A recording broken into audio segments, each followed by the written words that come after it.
Hi there. Welcome to Perfect Game Softball and Perfect Game TV. Alongside Sierra Romero, my name is Darren Sutton, and what a great time of you to have a brand new episode of this show with the field of 64 out as we head into regionals, followed by supers. And of course, my legendary analyst, who always comes on each and every week, my co-host, better said, has a regional, is going off to call on ESPN, ESPN Plus, the regional that the Florida Gators will be hosting. Sierra, this is an incredible time of year. You're a pro, and you earned the right to be a pro, and you've been a pro for many, many years. But the college pull that must come to you every time, and especially being involved now, sitting in the broadcast booth, you've got to be extremely excited this time of year. I love postseason softball. This is absolutely the best time. Softball's all over the TV 24/7. There's going to be some really good matchups this regional, and I'm really looking forward to this weekend. I'll be calling the games out in Gainesville, and I'm looking forward to that regional specifically and to see who comes out on top. I think there's going to be some good matchups, but postseason softball, it hits a little bit different, and I'm excited. So, not too far away from Gainesville and Tallahassee, their rivals, Florida State's hosting a regional. And in that regional, USF, the legendary coach, the legendary program, one of the best pitchers in the nation for USF, Mississippi State, out of the SEC, and out of Washington, D.C., Howard. Howard will be at that regional as well. Winners of the MEAC and HBCU, and their head coach, Tori Tyson. She's a guest on our show. The journey has been a tough one. She's built an amazing program. They've only been now twice in the program's history. Her daughter, Skylar, is a huge part of her life, now 9 years old. Skylar lost her dad in March, and he was gaining a little bit more control of his life. They were building a relationship there. But there's a lot that goes on with Tori, and I'm telling you this, for me, she's one of the great next high-level coaches in college baseball, but I don't want to overlook what she's doing at Howard right now. I think the big thing here with Tori is I've known that family for a long time, and I grew up playing with them and around Marty and just her siblings in general, and she comes from such a great family, great softball family, and I am so excited for her for this regional and to just go out, and this team has everything to gain and nothing to lose. They can just go out, have fun, play freely, and enjoy the moment and soak it all up. And I just, listening to her talk and any conversation I ever have with her as an athlete, I get chills. I want to play for her. She's somebody who would be a coach that would get me hyped up and have good open conversations with me. And I'm looking forward to see what she does in the near future because, shoot, I want to play for Tori. And in the meantime, go Howard. I mean, how great for those athletes. Excited for that conversation as well. Caitlyn Lowe will join us on this show, the four-time All-American at Arizona, and now the first-year head coach. She gets to be a rookie at something, and that's fun. And when you've accomplished as much as she has, she did a decade on Mike Candrea's staff up until about a month and a half ago, the winningest coach of all time until your coach passed him, Coach Hutch, on the list. But again, change and turnover can be challenging at times. They had an up and down year at Arizona. They're going to the NCAA tournament. There's a lot to talk about with Caitlyn Lowe, and it's kind of a new beginning. I mean, whether you're frustrated about how things went, 1-8 to open Pac-12 play, you're 0-0 going into the NCAA tournament. Excited to talk to Caitlyn. Well, that's the thing with postseason, right? It's almost like you get to start over. It's like, okay, we got past it. We're in it now. We're going to a regional. That's the focus. It's not what I've done or we've done all season long. It's what are we going to do now with these upcoming games? And I think that as long as that's the focus and their mentality is just the next game, and they're not getting too far ahead and they're definitely not creeping back into the past and what happened, I think that as long as they stay present, they're going to be just fine. Arizona is known to be a very mentally tough team in general. The program has always been mentally tough women. And I think that that's important. I think that that's something that's going to help. And having a leader like Caitlyn, I think that that's going to just ultimately help them excel and succeed. And I think that as long as they just have that one pitch focus, they're going to be just fine. They just can't get too high, too low. They got to try to stay pretty even. And I'm looking forward to see what Arizona can do. Standards since 1987, the year I graduated from high school. They're 98-12 in regionals, so there are standards that are there. This is a different team this year, and excited to see what they do. So, Tori Tyson, Caitlyn Lowe, that's our show. We'll get it going right now. Perfect Game Softball and Perfect Game TV. Perfect Game Softball, and she's become certainly, I guess the best way to say it, when we had this show on Sirius XM Radio, Tori Tyson came on for some great episodes, like long-form documentary-style episodes explaining her journey. And then, coming on when her team has grown and succeeded at Howard, 19, 20, COVID, forget it, it's out. 21, great year. Now 22, they win the MEAC. They're going to the NCAA tournament. Like, boom, it's happened that quickly. I know how much work goes into it, so I want to be careful how I say that. Tori spends time with us now. Tori, thank you. I know it hasn't happened that quickly. I get that. But for those of us that check back in, it feels that way. How rewarding was last weekend for you? I'm still like coming down. I'm like rewatching the game because it doesn't like feel real.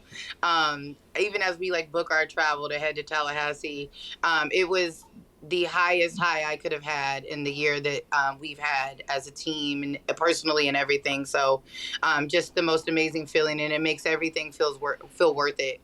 When you're watching your girls dogpile, and those tears were so earned and so genuine. I feel like I've known you for so long now, ever since I was like little, Sid's over there pitching with your dad and on Corona Angels and playing against Anna and all, just everybody. I just have to know, like, how have you built your program thus far? A lot, like the Corona Angels started with like my dad, Marty, like wanting to just coach his kids, and he promised all of us he'd coach us for 5 years. And so like this story, the beauty of that is like we were a different organization, and then we had to change our name to get practice fields, and it was like, all right, Corona Angels, and it just never ended. But it was really just this like little mom and pop little ghetto program. Just we didn't have sponsorships, we didn't have anything, and it was just built on people and a bunch of people that chose each other every day. And my dad was done coaching me for 5 years, after my 5 years, but we had a really good group.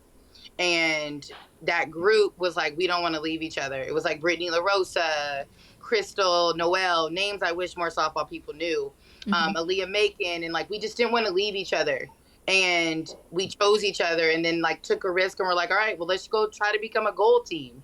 And for me, Howard is very much that we didn't have like a consistent concrete sponsorship. I mean, we don't have a field, we don't have a batting cage. And so it had to just be built on people who choose each other every day. And our spirit and our love for softball has to be what bonds us, because it's definitely not going to be the facilities or the convenience.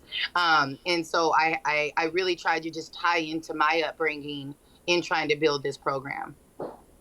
What would you say is the number one thing? I know you said you look for athletes that choose each other and the family aspect of it, but what else is it that you look for in athletes, just for any young athlete watching this that may want to play for you one day? I want to be inspired. I think that we often hear about like coaches inspiring players. I want to be out there recruiting after a long day, and you light my fire. You make me want to sit and watch this game. I want to see kids that are still competing in a world that is full of getting recruited. I want it to feel like you're actually trying to beat your opponent in the dugout. And I want to have fun. Like, I genuinely want to have joy watching you do something that is supposed to be your passion. And you can see that, right? Like, Leilani Ricks gave me joy when I watched her play in travel ball. She was the first one out on the field. She was a fire starter. And I want people to look at you like, why are you being annoying? I think that's I don't want the cool kid. Like, I want you to be on your fourth game and you be agitating everyone because you're still stealing bases and you're still just playing the game the right way. Though I want my fire lit. I don't want to have to dim it. And I want kids that can match that. Tori, Skylar, your daughter, your beautiful daughter, was, about 2 when you packed up and drove to Daytona to go be a part of Bethune-Cookman's staff. And off your journey went, right? Yeah. How old is Skylar now? Skylar is actually going to turn 9 tomorrow. So, wow. Well, happy birthday. As this airs, happy birthday, because we have the edit process. Explain to me how she took in this past weekend, the joy of seeing mom work hard. But I was the son of, right? My dad played, and I felt like I was kind of part of the team. It was disconnected, but at that age, it's right? How was this past weekend for Skylar? the fact that she understood it and was like wearing all of the emotions was unreal. Because as you said, like she's been in the dugout and around it.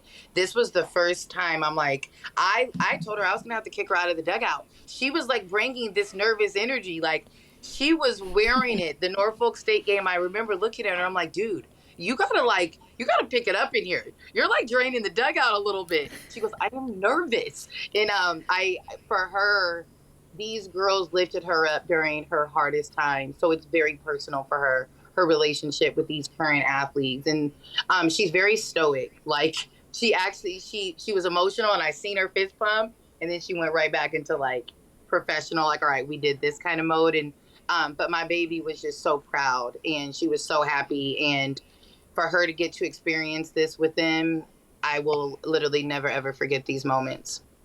Yeah, they were there for her. You guys had a real tough journey. I mean, I'm sure a lot of the emotions poured out with her father, Dylan, passing away, a couple of months back. I can't even imagine what both of you guys have been through, certainly. It's the kind of drawing you closer that you never seek out as an adult, but kind of honor her dad, if you don't mind, in your words and through her eyes as well. Dylan Talley, we met in college, and Dylan had a rough upbringing. And what he did in college, he was the first, and he had never had anyone above him to show him how to do the things that he was able to accomplish. And life happens, and mental health was it was a struggle when you grow up like that, and it was really fast. And then the basketball career, right? Everything was kind of slowing down, and life happened to Dylan, and in his heart, he loved nothing more than Skylar Hope. And that was his pride and joy. And he was kind of coming up and coming out of the light. He'd had a rough couple years, and I want that to be noted. 2020 was rough on us as well. Dylan lost his mother, his brother, and his nephew all in the same home in about a month and a half span. And he was struggling immensely mentally with all of that. And he was just kind of coming out of the deep end before this incident. And Skylar, her passion for basketball, it's so interesting. She knows Dylan played, but it's very much, she thinks that this is just all coming to her like naturally. Like he'll be like, you know why you like basketball, right? And she'd be like, because I like to dribble, like not because your dad was this professional player. And so what made this so hard was they were getting to a point where he seen some video of Skylar, and he was like, okay, wait, no, like she really plays. And they were so looking forward to he was having a surgery, and they were looking forward to, after this surgery, they were going to meet up and he was going to teach her how to shoot. And the anticipation as a mother, and have such a great relationship with my father, I was so looking forward to that for them. And he never made it out of surgery. And so Dylan had the world waiting for him, and he was so young, and he meant so well. And like I said, Skylar is Dylan Talley. I mean, that I've always taken the L that she definitely looks like Dylan, though I carried her for those months. But he meant well, and he loved hard, and he had an amazing heart. And I know that Skylar will represent him in the best way possible. She is living the living legacy of Dylan Talley, and I hope that he is now resting easy, because life down here was very hard on him. I just want to first say, I just hope you know how much of a role model you are to just women in general, especially just women athletes who look to want to be, whether it's a great mom, a great coach. I have obviously known you a long time and followed you and your daughter, and I see her basketball. She's a stud. I see her, with Tosh sometimes, and I see that she went to those games. And so it's just been really awesome to watch you, and just have known you from when I was in your dad's backyard watching him do hitting lessons to just seeing you now. Like it's just crazy. Like you have really done it. And I know that there's been ups and downs, but like you really are a huge inspiration, and your work ethic and just the energy that you bring all the time, like it really is amazing. You and your entire family, you guys are always bringing the energy, the smiles. And so I just want to let you know what a great role model and inspiration that you are, especially to like somebody like me. I can only hope to be an amazing mom one day, just like you. So I just want to say thank you for just the softball community in general. Thank you. That means the world to me. I appreciate it. So I got to know, what is something that your dad has helped, I guess, put into your brain when it comes to coaching these young athletes that I guess you want all other coaches to know? Something that maybe it could be a little piece of advice, anything, because obviously it's worked for you guys and you've done an amazing job. So what is that? What is that secret? To love them up. You got to love them up first. And Marty is like definitely like hard on the outside, but he's also like, I've always found it so intriguing. Like I was saying this on one of the past shows, like when we got to college, my friends were calling him about their breakups before I even knew. Like, like he also was that guy. And he'd be like, yeah, dude, she called me last week. And I'm like, what? Like we knew that. And so I think it's one thing to demand something of someone, but I think it's also one thing to let them know why you're demanding it, because of this vision you see of them, that they don't see of themselves just yet, and might be hard to see when you're 0 for 10. And so that is probably the biggest thing, especially with building a program, is you got to love them up first, but also just to be a student. I love, like, my dad, he's retired now. So he wakes up at 6 a.m. and is watching baseball and recording and clipping and always learning from the different shows, the baseball shows that come on. And I think that the game is evolving, and we have a duty as coaches to continue to evolve with it. And I don't ever want my student athletes to miss out on information because of my ego or my inability to continue to learn. And so that growth mindset is huge. And I was so annoying when I got into this profession because I wanted to know everything Missy Lombardi was doing with her pitchers.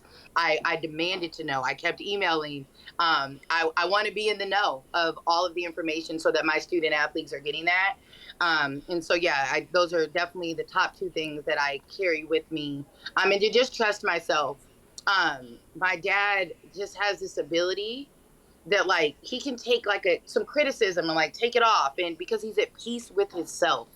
And I think it's a level of peace with myself that I'm like always trying to get to. He's at peace with decisions he makes when he's coaching. Like, he can live with it. And that is something that's probably the thing I'm working the hardest to get more like Marty on. Just when you know yourself, you can be at peace with yourself, and you can, you know what I mean? Things can just kind of roll off the sleeve. And so I love that. That's probably my favorite quality about my father.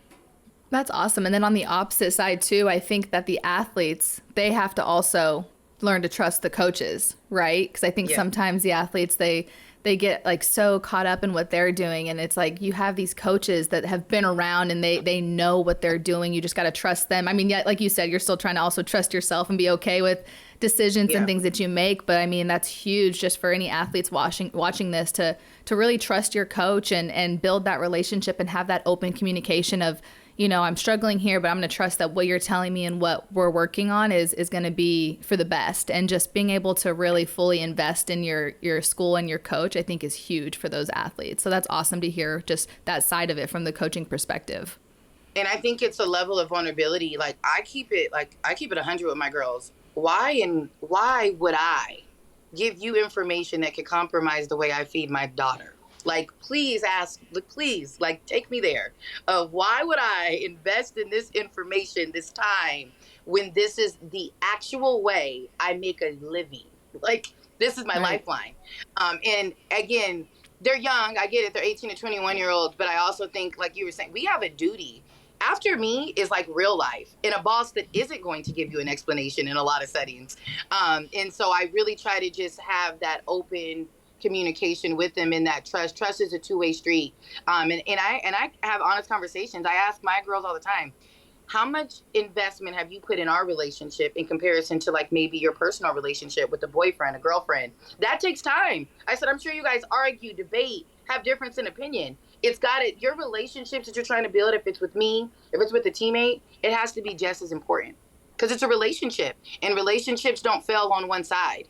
It's a two-way street, and relationships take trust and they take open communication. And that is two things that we speak that openly and loudly in my program, because there does need to be, like, we are all human, and we all need to be open to like growing and building these very important relationships. How fun to look in that other dugout and it's challenging as an athlete. I mean, you know this. You played at the highest of levels. But to look in that other dugout and see Florida State, to understand that you got USF and you got Mississippi State, these are brands as well. That you're building a brand, they're part of it. You didn't play an inning this year. They get to have that heartbeat that says, look over there. That's the team that I've seen on TV, that I've read about online. How amazing is that going to be Friday night? It's going to be surreal, and it'll be a moment that they will never forget. And the way I've told them, though, is I want you to respect what these people have built, because they are in the building process. Lonnie took over that program and built the culture of Florida State and wanted everybody to be a Seminole, right? You've watched USF build their brand. You've watched Mississippi State. What an opportunity for us to build our brand, so that there's a little girl that turns on the TV and wants to be in Howard's dugout. So I am so grateful for the platform that they are giving us to help build our brand. And I told our girls, they have their fans, right? Everybody already has like a favorite player on Florida State. They got a favorite player. Go build your own fan base. What an opportunity for a little girl to be watching, and they're looking at Sydney Sherrill because she's one of the best infielders in the country, and they see you mess around and make a big play. And now all of a sudden, they want to keep tuning in because of you.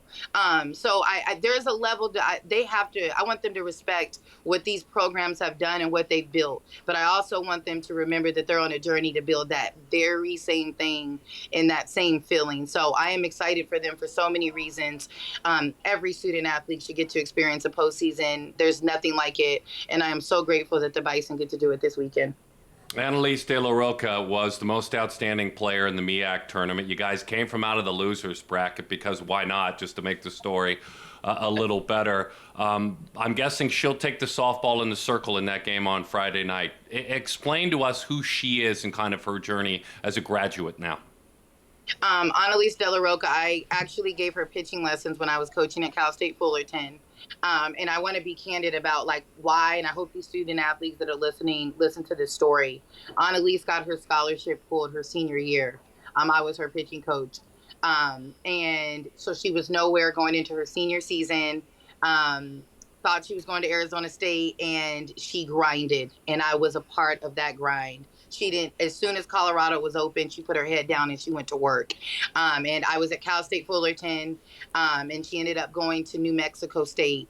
And again, not everything's a fit for whatever reason. I mean, she got on the portal, and it's kind of interesting. I was helping her kind of navigate other places. I was actually calling on her behalf because that's my baby. So it's bigger than me. Like, I want your next move to be about you, not about me. And she hadn't really come out and said Howard, so I'm like calling all over for her. And I get an email. She did it right. And she was like, hello, Coach Tyson.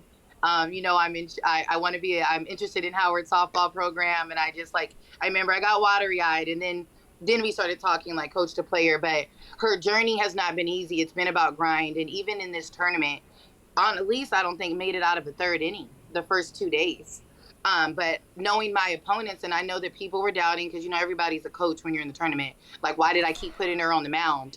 I knew Annalise was going to have to beat Morgan State. They are the reigning champions, and they struggled with off speed. Annalise is our best look. So I couldn't allow her to sulk in her sorrows and her failure, because in order to make postseason, you were going to have to go through Morgan State. And Annalise was going to have to get us through Morgan State. So for her, we had a talk on Saturday because her whole demeanor was down, right? It was draining. And I grabbed her. We did hitting in the morning. I believe it was on that Saturday. And I said, let me tell you something. I didn't bring you here for this to be the last vision people have of you in softball. Your hood on, your head down, saddest girl in the world. That's not what you were brought here. You came here to be able to rewrite your story in your college career. And she took that mound, which just took guts to do what she did. 14 straight innings after the game. I said, get some water, you're going again. We're riding this. They hadn't made good enough adjustments, and she absolutely did. And she had to let herself be vulnerable was something we worked on. And so to see her just like stump the ground after that strikeout, like I got the chills, and she earned that moment.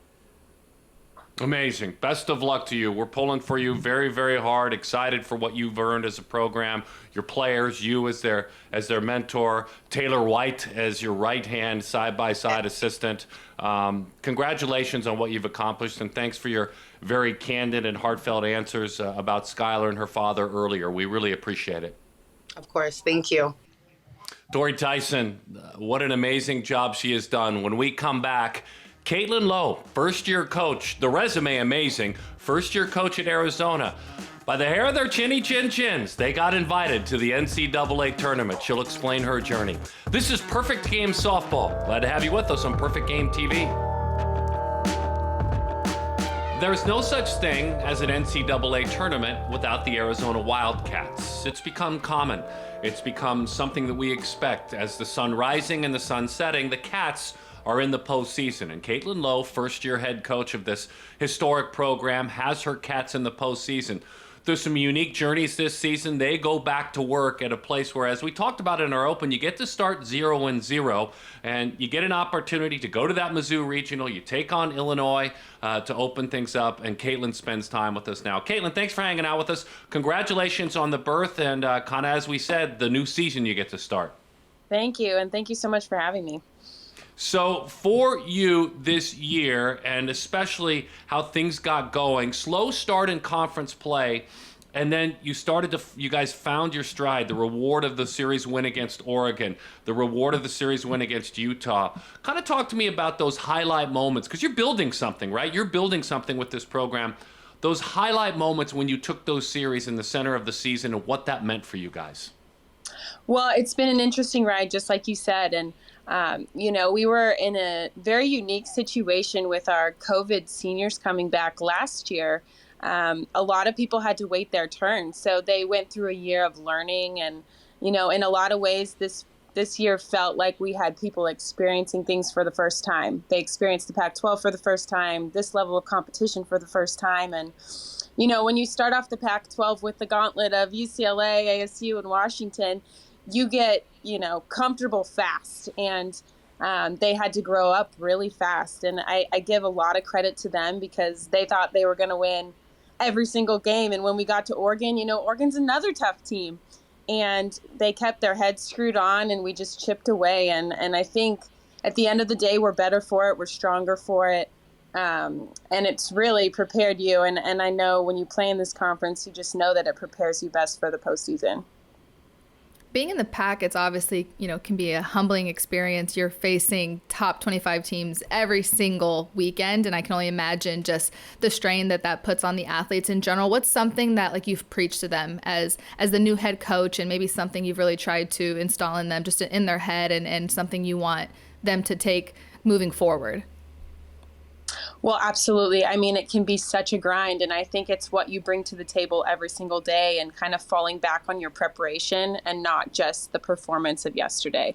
And this team is a team that just worked their tails off in the fall, and knowing that they've put in the work and that those times will come, and they're going to keep getting their chances. That's the thing. This was our first time experiencing the pressure moments, and we had two girls that had experienced it before, so we're all doing it together. And, it's so fun for me as a coach to see, we didn't capitalize on those moments early in the season, but as we keep getting those moments, we're embracing them and embracing the pressure of them too. So I think, I preached to them a few weeks ago, when you're feeling good, it's great to embrace those moments, but when you're feeling bad, you kind of have to grab those moments even harder and really just lock into them. So I think we have a team 1 through 9, especially offensively, that's doing that right now.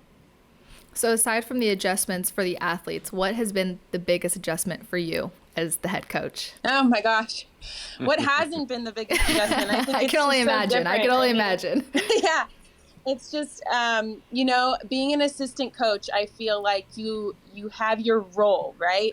You're going to control this piece of the puzzle. You know what it is, and you're just going to be great at it. And it's just a very different thing to step into a head coaching role where you're the bigger picture. Yeah, you have the vision, and, you're in control of the staff who each has their individual roles. So it's just, it's just a way bigger gig. And I have come to love it, the meetings and that, like, everything that goes into the daily grind of being a head coach. But yeah, it's a whole lot different to see the bigger picture. And I'm not a micromanager in any sense of the word. So like letting my assistants do their thing and our staff do their thing is really important to me. And I'm luckily surrounded, which is one of the things that Coach Candrea just left with me, is like, you got to surround yourself with the right people, with great people that are going to make you better. And that's been the biggest thing for me, is getting the pieces in place and then letting them really thrive. Getting personal right away, and it's fun because calling every sport on the Pac-12 network, I'm very well aware of your husband's journey and the work he did up until 2020 with Tony Amato, the head coach, done a lot of Pac-12 soccer. But an athlete and a coach as a husband and a dad, obviously, and a partner, Harper and Beckham, your children. But how have you four experienced this kind of new opportunity? It's been like complete madness, but so great at the same time. And I think, all of the emotions, and, my husband feels every win and loss and struggle and triumph. And I think that's what's so cool about him getting to coach too. And, my daughter, for the first time, I did not push softball on her, but let me just show you, like, this is her first, softball photo, and I've got it on a Tumblr. I'm like so proud. I have like pictures everywhere, but I didn't push it on her at all, and she hated soccer, let me tell you. Like, we tried it first and I was like, great, and then she has just come to so many games and she's like, Mom, I want to play softball. And I'm like, yes, like, didn't even try. So she just looks up to the girls, and it's been amazing just to see. Sierra knows you're a role model in a lot bigger ways than just on the field when you play this game the right way. So that's been so cool. And I really did marry up, because he is my number one support system, and he gets the highs and lows. He gets when I have to leave all summer to recruit, and he's like, I got this. So just, everything. I'm just so very lucky to be in the situation that I'm in. Yeah, it seems like social media doesn't tell every life story, to be fair, but it seems like a blessed partnership as a person who traveled in pro sports up until the last few years. To see the moments he's a part of as a dad is pretty darn cool, and you can tell he's proud of them. So congratulations on you two at home in sharing that. And I'm sorry for him that she hated soccer so much. I'm very sorry for him. It was so funny. She'd like run on the field with her team, and then she'd make a hard left and come to my chair, and she was like, nope, not doing it. And softball, she's like, bye, Mom. Hangs up her bag on her own. I'm like, I will see you after practice. You go do your thing. That's amazing. So Allie Skaggs was that very same age as Harper 15 minutes ago, I'm sure, if you ask those that love her most. But now she's yours, and she homered 22 times. You have so many great sophomores, so many great young players. But specifically, tell us about Allie and the season she's had. Man, and it's funny that you say that she was Harper's age, because I have a picture of her at one of our camps at Harper's age hitting in our batting cage, and she used to come to every single one. And a lot of people ask me what's been working for her lately, but really I like to talk about the last 2 years and her body of work, because it's just not surprising, the results that she's getting to me.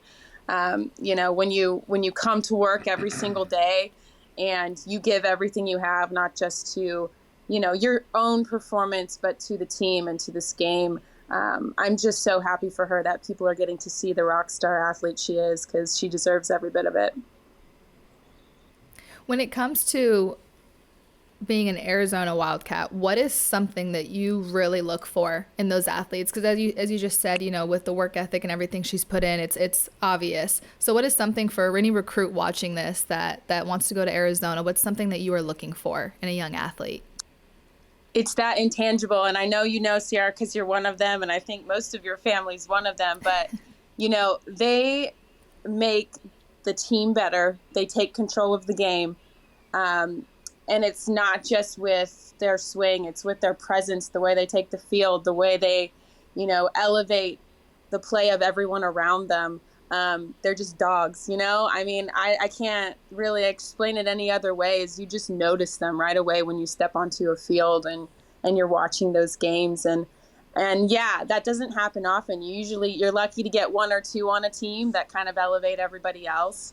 But man, when you show up to a field and you recruit, it's just pretty obvious. And you see a lot of coaches gravitate towards that. So the other thing I want to talk about with the recruiting, so that's now that they know what you're looking for with COVID and everything that's happened and the COVID years and everyone getting extra years, what is another piece of advice you could give these athletes? Because I've talked to a lot of younger athletes in the travel ball scene, and they want to go here, but they don't know about money and all these other things. And you have people coming back, and you have to be patient, right? You don't know if you're going to be able to just go jump in right away. What's something that you would tell them just to help them prepare for kind of, I guess, like this new era of softball? Because I don't really know when it's all going to kind of even back out again and get normal when it comes to the recruiting side of it. Like, what's something you would tell them? Well, I would tell them you've made it past COVID, because this is the first fall. And I'll tell you, timeline-wise, I've been waiting for this. This is the first fall. So we're recruiting 2024s in the fall. We can't talk to them yet. But this is when the ship will be right, and the 2022s and the 2023s, my heart goes out to them because they got the short end of the stick. And, a lot of people stayed in school, and unfortunately we only got extra scholarships for that 1 year. And that was such a shame, because I think it hurt a lot of people that were coming in. But I think if you stayed the course up until now, you're going to be happier with the way fall is working out. And our team is so interesting. I'll just give you a little background. So we had originally 8 people in our 2020 class, and they were a rock star class. But our 2019 and 2020 classes combined during COVID, so they all became the same year. So now we have a 12-person class, which is unheard of. And so when we recruit this fall, we're replacing those girls, which is our sophomore class right now. Super talented. So we're actually going to be, on the lookout for a whole lot of people. So I think, though, in a positive note, it will all right itself. And our recruiting rules are right now.